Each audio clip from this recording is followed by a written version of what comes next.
Hello friends, welcome to MSV family. எல்லோரும் எப்படி இருக்கீங்க? சூப்பராக இருப்பீங்க நம்புகிறேன். நாங்களும் நல்லாயிருக்கும். கொஞ்ச நாளாக ஒழுங்காக வீடியோஸ் போடல, அதுக்காக சாரி கேட்டுக்கிறேன். நம்மளை ரெகுலராக ஃபாலோ பண்ணுறவங்க, நம்மளை கேட்குறவங்களுக்காக தான் இது. நியூவாக சிலர் வரவங்க என்னென்னா எங்ககிட்ட இதுக்கு உங்கள் ஃபேமிலி விஷயம்லாம் சொல்கிறீங்க, எதுக்கு கேட்குறீங்க, அந்த மாதிரிலாம் கமெண்ட் வந்திருந்தது. ஓகே, அதெல்லாம் இக்னோர் பண்ணிவிட்டு நம்ம போயிட்டே இருப்போம். இது வந்து ஒரு 2 நாள் ரேண்டம் vlog தான். Thursday and Friday. தேர்ஸ்டே காலையில் தெரப்பி போயிட்டு வந்து விக்ரம் கூட கொஞ்சம் நேரம் விளையாடிட்டு அதுக்கப்புறம் அவங்களுக்கு லஞ்சுக்கு தேவையானதெல்லாம் வேலையெல்லாம் ரெடி பண்ணணும். மேடம் வந்து கொஞ்சம் நேரம் கூட என்னை கீழே உட்காரக்கூடாதுன்னு சொல்லி அவங்க கூட விளையாடு வான்னு கூப்பிட்டுட்டே இருக்காங்க. இந்த விளாக் ஃபுல்லாக பாருங்கள். ஒரு 2 3 ரெசிபியும் ஷேர் பண்ணியிருக்கேன். நம்மளோட ஹெல்த் மிக்ஸ் வச்சு குக்கீஸ் செஞ்சுருந்தேன் இல்லையா, அந்த ரெசிபியும் ஷேர் பண்ணியிருக்கேன். டீட்டெயில்டாக நான் இன்னொரு டைம் செய்யும் போது கண்டிப்பாக ஷேர் பண்ணுறேன்.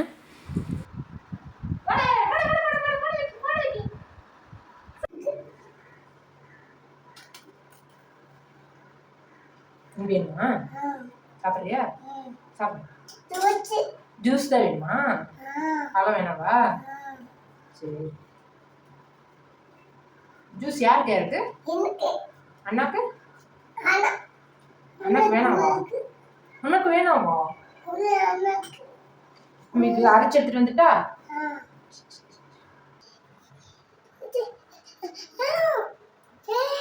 ஸ்ட்ரா எதுக்கு அதில் போட்ட? ஸ்ட்ரா எதுக்கு அதில் போட்ட? ஸ்ட்ரா உனக்கு தானே. செவ்வாழைப்பழம் வச்சு பாப்பாவுக்கும் தம்பிக்கும் சேர்த்து மில்க் ஷேக் வந்து ரெடி பண்ணிட்டேன். மேடம் வந்து டம்ளரில் டேரெக்டாக குடிக்க மாட்டாங்க, அந்த ஸ்ட்ரா வச்சு கொடுத்தா தான் குடிப்பாங்க. எப்படியோ ஒன்று அவங்க குடித்து வயிறு ஃபில்லானா கொஞ்சம் திருப்தியாக இருக்கும், ஹெல்த்தியாக கொடுத்த ஒரு சந்தோஷமும் இருக்கும் இல்லையா. இவங்கள சாப்பிட வைக்கிறதுக்குள்ளேயே போதும்னு ஆகிடுது. இப்போல்லாம் சாப்பிட்றதுக்கு ரொம்ப அடம் பிடிக்கிறாங்க. அவங்கள கெஞ்சி கெஞ்சி கெஞ்சி தான் சாப்பிட வைக்கணும். இதில் நடுவில் ஒரு முழுங்க குடிச்சிட்டு சூப்பர்னு வேறு டான்ஸ் வேறு. நான் என்னோடய எனர்ஜி டவுன் பண்ணுறதும் மேடம் தான், என்னோடய எனர்ஜி பூஸ்ட் பண்ணுறதும் மேடம் தான். எவ்வளோ கஷ்டமாக இருந்தாலும் இந்த மாதிரி மூமெண்ட்ஸ்லாம் பார்க்கும்போது ஹாப்பி ஆகிடும். அன்றைக்கி வியாழக்கிழமை வரையா ஈவினிங்கே வந்து சாமிக்கெலாம் விளக்கேற்றிட்டு திருப்தியாக சாமி கும்பிட்டுட்டு தம்பி பாப்பாவுக்கெலாம் பொட்டு வச்சுட்டு கொஞ்சம் நேரம் உட்காந்து டிவி பார்த்துட்டு இருந்தோம். டிவிலே வந்து அன்றைக்கி சாய்பாபா மூவி தான் போட்டிருந்தாங்க. ரொம்ப திருப்தியாக பார்த்துட்டு இருந்தோம். ரொம்ப சந்தோஷமாக இருந்துச்சு. இதுக்கு நடுவில் இந்த வேளாண்மை சேட்டை பாருங்கள். ஃப்ரிட்ஜை திறந்துட்டு அந்த சில் காற்று வாங்கணும் அப்படின்றதுக்காக அங்கே போய் உட்காந்துட்டு திரும்ப டோரை வேறு க்ளோஸ் பண்ண ட்ரை பண்ணுறாங்க. இது ரிஸ்க்கான விஷயந்தான். சம்டைம்ஸ் வந்து ஷாக் அடிக்கிறதுக்கு கூட சான்ஸ் இருக்குது. நான் மோஸ்ட்லி எப்போவுமே லாக் பண்ணி தான் வச்சுருப்பேன். ஏன்னா மேடம் எடுத்து இது பண்ணுறாங்க. இதுக்கு முன்னாடி வந்து முந்திரி பருப்பு கிளாஸ் கண்டெய்னரில் போட்டு வச்சுருந்தேன். அதை திறந்து எடுக்க முடியல அப்படின்னு சொல்லிட்டு அந்த கண்டெய்னர் மொத்தமாக எடுத்துகிட்டு வந்து கீழே போட்டு உடச்சிட்டாங்க. அந்த மாதிரி அதனால் லாக் பண்ணியே தான் வைப்பேன். எதனா எடுக்கும் போது திறந்து மறந்துட்டு வந்துட்டேன். இந்த மாதிரி சேட்டையும் பண்ணுவாங்க. அதுக்கப்புறம் ஒரு 6:30 இருக்கும். தம்பிக்கு சத்தமாக கொஞ்சம் ரெடி பண்ணிவிட்டு பாப்பாவுக்கும் அதிலே எடுத்துட்டேன். கொஞ்சம் திக்காக காய்ச்சி பாப்பாவுக்கு ஃபஸ்ட்டு கொஞ்சம் எடுத்து வச்சுட்டு அதுக்கப்புறம் அதிலே தண்ணியோ பாலோ ஆட் பண்ணி தம்பிக்கு தேவையான மாதிரி லிக்விடாக ரெடி பண்ணிப்பேன்.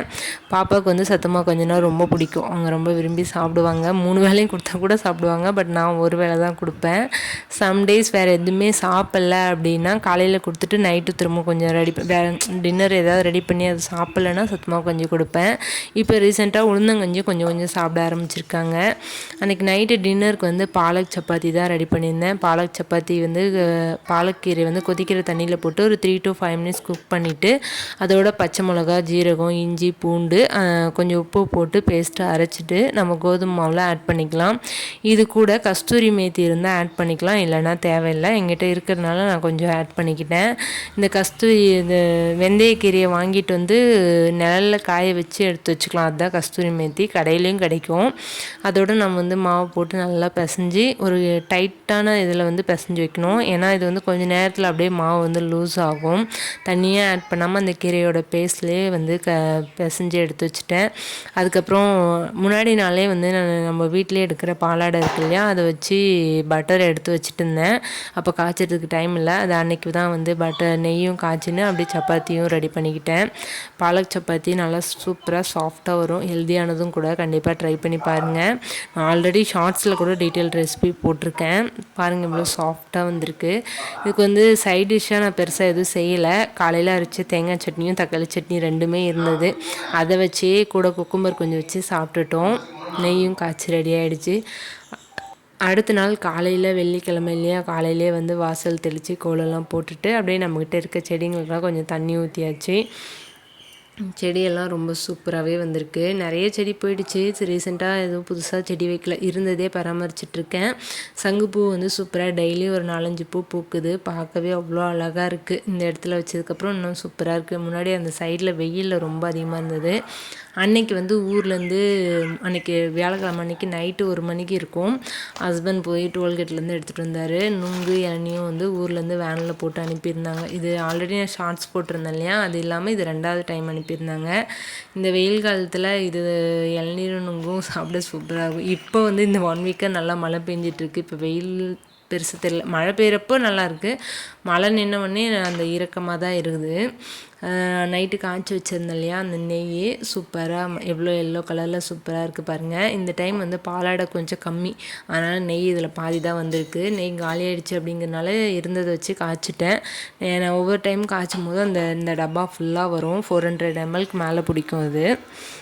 அதை எடுத்து வச்சுட்டு அன்றைக்கி காலையில் பிரேக்ஃபாஸ்ட்டுக்கு வந்து கருப்பு கவுனி கஞ்சி தான் ரெடி பண்ணினேன். கருப்பு கவுனி கஞ்சி வந்து நான் புதுசாக லான்ச் பண்ண ப்ராடக்ட். நான் ஆல்ரெடி ஷேர் பண்ணியிருக்கேன் டீட்டெயில் ரெசிபியும். நமக்கு தேவையான 2 பேருக்கு காய்ச்சறதுக்காக ஒரு 4.5 ஸ்பூன் அளவு எடுத்துகிட்டு அது கொஞ்சமாக தண்ணி ஊற்றி கட்டி இல்லாமல் கரைச்சிட்டு அடுப்பில் வச்சு ஒரு 10 மினிட்ஸ் வந்து லோ ஃப்ளேமில் குக் பண்ணிவிட்டு ஆஃப் பண்ணி வச்சுட்டு, அதுக்கப்புறம் டைம் ஆகிடுச்சு. அவசரமாக விக்ரமே வேலையை ரெடி பண்ணிவிட்டு விக்ரமுக்கு பால் வந்து ஃபீட் பண்ணிவிட்டு கிளம்பிட்டோம். அதனால் வீடியோ எடுக்கலை. அங்கே போயிட்டு விக்ரம் உள்ளே விட்டால் வேலும் உள்ளே இருப்பேன்னு அடம் பிடிப்பாங்க. அவங்களுக்கு ஒரு டாய் செட் வந்து கொடுத்து வெளியே உட்கார வச்சு விளையாட வைக்க வேண்டியது தான்.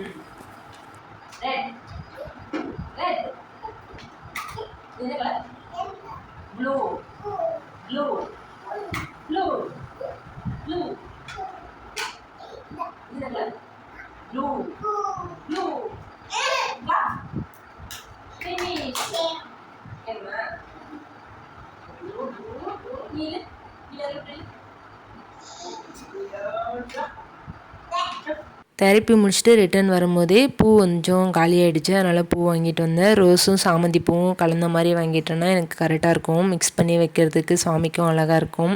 வந்தவுடனே விக்ரம் வந்து அந்த கதவு திறக்கும் போது நிற்க வச்சுன்னா கொஞ்சம் நேரம் பிடிச்சிட்டு நிற்பார். அப்படியே அந்த இதில் கொஞ்சம் நேரம் கால் எடுத்து வைடா அப்படின்னு சொன்னால் கொஞ்சம் ட்ரை பண்ணுறாரு. இன்னும் அதுக்கு வந்து ப்ராப்பர் பேலன்ஸ் அவனுக்கு வரலை. இது நான் ஆல்ரெடி வீடியோவில் ஷேர் பண்ணியிருந்தப்போ, நீங்கள் வீடியோவில் கான்சன்ட்ரேட் பண்ணுறீங்க, உங்கள் பையனை வந்து கரெக்டாக பிடிக்கல, ஃபஸ்ட்டு அதை செய்யுங்க அப்படிங்கிற மாதிரிலாம் கமெண்ட் வந்தது. எனக்கு தெரியும் என் பையனை நான் வீடியோவை பார்க்குறேன் அப்படின்றதுக்காக என் பையனை கீழே விட்டுருவேன் அப்படின்னு அர்த்தம் இல்லை. என்னால் முடிஞ்ச அளவு நான் ட்ரை பண்ணிவிட்டு போயிட்டு தான் இருக்கேன். அதில் தயவுசெய்து டவுன் பண்ணுற மாதிரி கமெண்ட் பண்ணாதீங்க.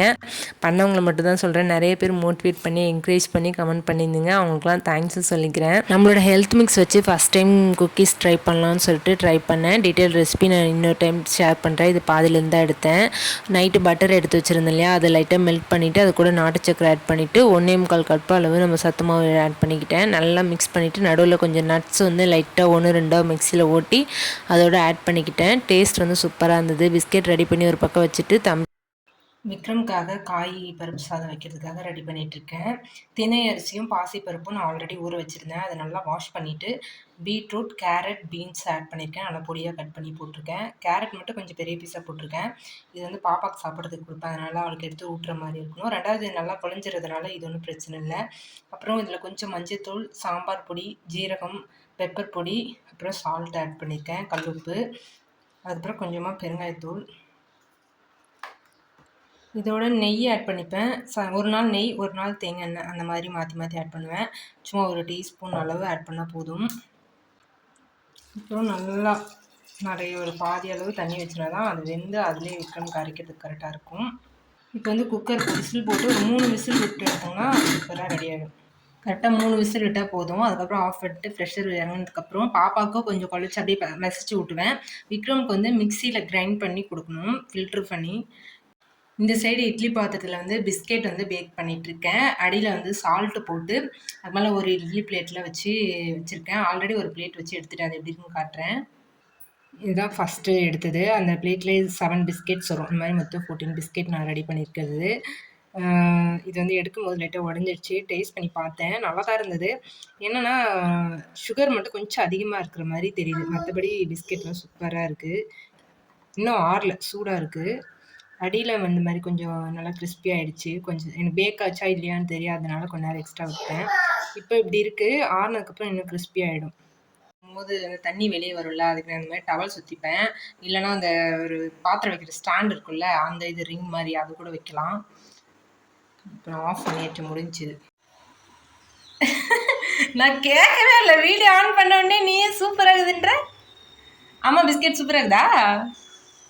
பப்பு சாப்பிட்டியா? பப்புவா? நான் கேட்கறதுக்கு முன்னாடி வீடியோ ஆன் பண்ண உடனே என் பொண்ணு சூப்பராக இருக்குதுன்னு கை காமிச்சிட்டா. சந்தோஷம். பிச்சு பிச்சு பிச்சுன்னு கேட்பாங்க. இவங்களுக்காக தான் ஃபஸ்ட் டைம் ட்ரை பண்ணியிருக்கேன். உண்மையாக சூப்பராக தான் வந்திருக்கு. கொஞ்சம் ஸ்வீட் மட்டும் கொஞ்சம் எக்ஸ்ட்ராவாக இருக்கிற மாதிரி இருக்குது. நெக்ஸ்ட் டைம் வந்து அதை கரெக்ட் பண்ணிட்டா சூப்பராக வரும். அடியில் நல்லா கிறிஸ்பியாக, மேலே கொஞ்சம் சாஃப்டாக சூப்பராக இருக்குது. எப்படி இருக்கு வியால்? எப்படி இருக்கு? அழகி அழகி. பிஸ்கெட்ஸ் வந்து கம்ப்ளீட்டாக ஆறுனதுக்கப்புறம் ஒரு ஏர்டைட் கண்டெய்னரில் ஸ்டோர் பண்ணி எடுத்து வச்சுட்டேன். எப்போ வேணுமோ அப்போ எடுத்து சாப்பிட்டுக்கலாம்.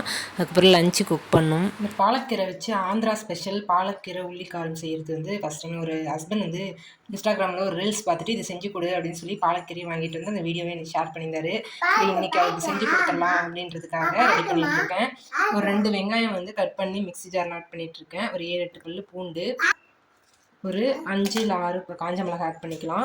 அப்புறம் ஒரு துண்டு சின்னதாக புளி ஆட் பண்ணிக்கிறேன். இது வந்து பழைய புளி, அதனால் நல்லா கருப்பாக இருக்குது. எங்கள் நிலத்தில் எங்கள் மரத்துலேயே இருந்த புளி. அப்புறம் இந்த ரெசிபிக்கு தேவையான அளவு உப்பு இதில் ஆட் பண்ணி நல்லா இதை பேஸ்ட்டாக அரைச்சி எடுத்துக்க போகிறோம். இந்த பாலக் உள்ளிக்காரம் வந்து நம்ம நல்லெண்ணெய் செஞ்சால் நல்லாயிருக்கும். நான் ஒரு சட்டி வச்சுட்டு அது ஹீட் ஆனால் இந்த வெயிலில் புழக்கத்தில் கஷ்டப்படுறேன்னா இந்த மேடம் எதுக்கு வந்து இப்படி பண்ணுறாங்கன்னு தெரியல. பாருங்கள், பக்கெட் போட்டு அது மேலே ஏறி நின்றுங்கிறாங்க மேடம். என்ன சாமி இது? இது என்ன? கீரை, பாலக்கீரை. பாலக்கீரை, பால் கீரை இல்லை, பாலக்கீரை. கத்துக்கணும். நீ சமைக்கிறியா?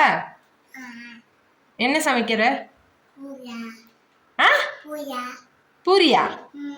பூரி எங்க செய்யறேன்? நான் பாலக்கீரை தானே செய்யறேன்.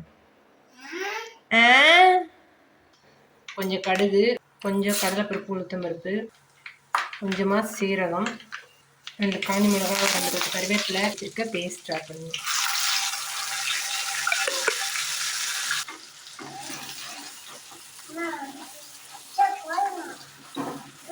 பச்சை வாடை போகிற அளவு நல்லா வதக்கிட்டு அதுக்கப்புறம் கீரை ஆட் பண்ணிக்கலாம். அழகி, என்னத்துக்கு என் பின்னாடியே சுற்றி நிற்கிற நீ? அண்ணன் தூங்குறான்ல, நீ தூங்கலாம்ல? ஏன் வேணாம்? எழுந்துட்டியா தூங்கி? இதெல்லாம் ஒரு தூக்கமா? பாரு, அதெல்லாம் இது கழுவி கூட சாமி. சாமி சாமி சாமி வேணாம் சாமி, வேணாம் சாமி. அதெல்லாம் சாமி, அதெல்லாம் இறக்க கூடாது சாமி. நம்ம புளி வந்து கருப்பு புளி ஆட் பண்ணதுனால கொஞ்சம் கலர் வந்து கொஞ்சம் கருப்பாக இருக்கிற மாதிரி இருக்குது. இதே நார்மலாக வெள்ளையாக இருக்கலாம், அந்த புளி ஆட் பண்ணிங்கன்னா நல்லா ரெட் கலரில் இருக்கும். அதே காஷ்மீர் சில்லி போட்டாலும் அந்த கலர் நல்லா வரும். பட் இதுவும் டேஸ்ட் நல்லா இருக்கும்ல. நம்ம பழைய புளி போட்டால் இன்னும் டேஸ்ட் நல்லாயிருக்கும். இப்போ ஓரளவு கொதிச்சு நல்லா பச்சை வடை போயிடுச்சு. இப்போ நம்ம எடுத்து வச்சுருக்க கீரையை ஆட் பண்ணிக்கலாம். நல்லா இந்த மாதிரி ஒரு கைப்பிடி நிறைய போடுறேன். இந்த ரெசிபி நான் வந்து ஃபஸ்ட் டைம் செய்யறதுனால தான் கொஞ்சமாக அரிசி இருக்கேன். இது நல்லா இந்த க்ரீனாக இருக்குல்ல, அது வந்து நல்லா கருப்பு கலரில் மாறணும். உள்ளிக்காரம் வந்து சூப்பராக ரெடி ஆகிடுச்சு. நான் எக்ஸ்பெக்ட் பண்ணதை விடவே டேஸ்ட் சூப்பராக இருக்குது. நம்மளே காலி பண்ணிடும் போல். இதில் எங்கே என் ஹஸ்பண்ட் வைக்கிறது. இந்த பக்கம் சாதமும் வெந்துட்டுருக்கு. நான் எப்பவுமே வடித்த சாதம் தான் வைப்பேன். எனக்கு குக்கரில் வைக்கிற சாதம் எனக்கு பிடிக்காது. பிரியாணி, வெஜிடபிள் ரைஸ்னால் மட்டும்தான் குக்கரில் வைப்போம். மற்றபடி எல்லா டைம் வடிச்சிட்டே தான் இருப்பேன். அடுப்பு ஆஃப் பண்ணி கிட்டத்தட்ட 5 மினிட்ஸ் ஆகுது. இன்னமும் அங்கே சைடில் கொதிக்குது பாருங்கள். அந்த நல்லெண்ணெய் வாசனை அப்படியே கமகமான்னு இருக்குது.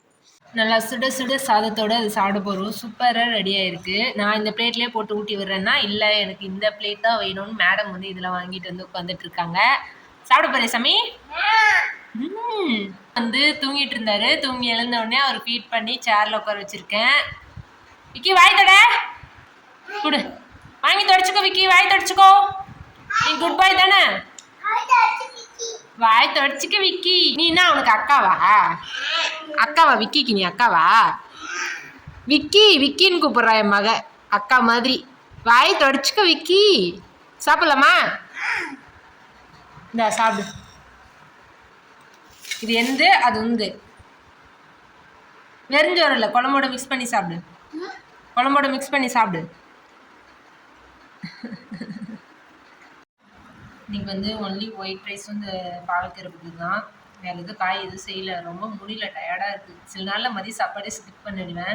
ஏன்னா நமக்கு மட்டும் சமைக்கிற மாதிரி இருக்குமே. சில டைம் பாப்பாவுக்கு விட்டுமேன்றதுக்காக எதுவும் செய்வேன். அவங்களுக்கு எதாவது தனியாக செஞ்சு கொடுத்துட்டா நான் எதுவும் செய்ய மாட்டேன். ஏதாவது இருக்கிறத வச்சு சாப்பிட்டுட்டு மதிய சாப்பாடை ஓட்டிடுவேன். ஏன்னா ஹஸ்பண்ட்க்கு இல்லாமல் நம்ம மட்டும் சமைச்சு சாப்பிட கஷ்டமாக இருக்குது.